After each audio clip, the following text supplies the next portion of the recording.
Hi, Felina Hansen, founder of Hera Hub, here to talk about our organizational chart.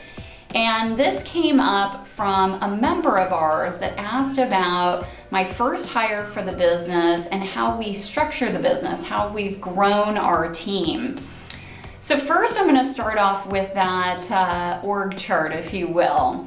Typically an organizational chart is structured, you'll see visuals as a triangle with the CEO, founder at the top, middle management below that, and then employees below that.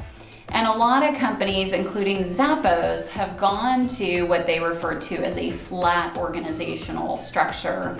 There are a number of companies that don't do job titles. I've heard that Google doesn't do standard pay raises. You have to sort of lobby for your own pay raise. There's a lot happening in quote unquote corporate America that is really changing the structure of how we used to do things, which is great. The way I look at Hera Hub's organizational chart is actually a reverse pyramid.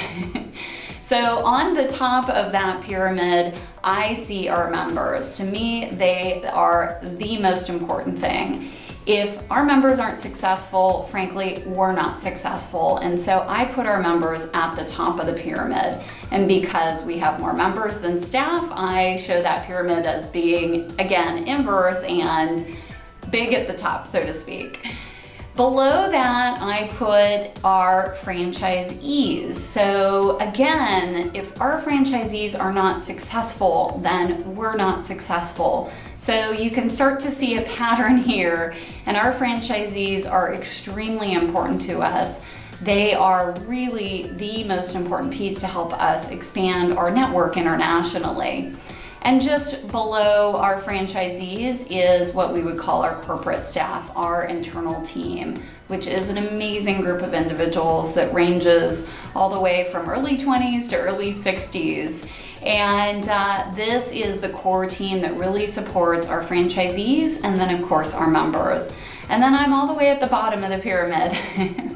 I really see my job as truly supporting the vision and supporting my team, my franchisees, and my members.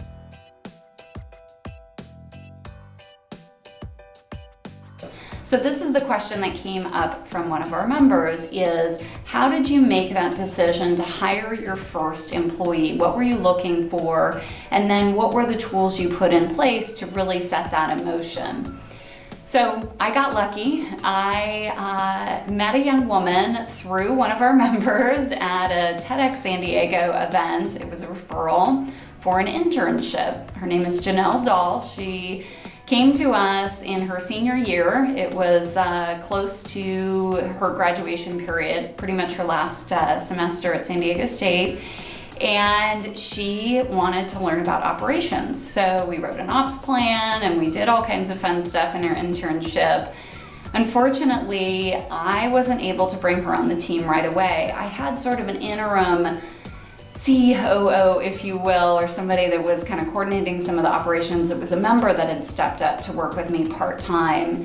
But I don't really count her as my first employee because she wasn't a W-2 employee. She was a contractor, and it was also a situation where I knew that I needed some help, but that wasn't a long-term solution. So when Janelle graduated, I actually didn't quite have a position for her yet.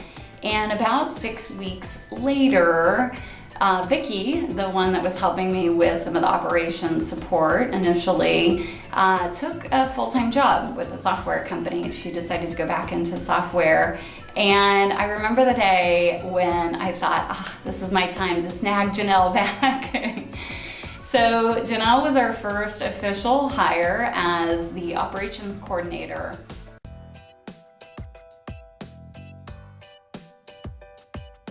Set the vision, give them the tools, and be there to support them.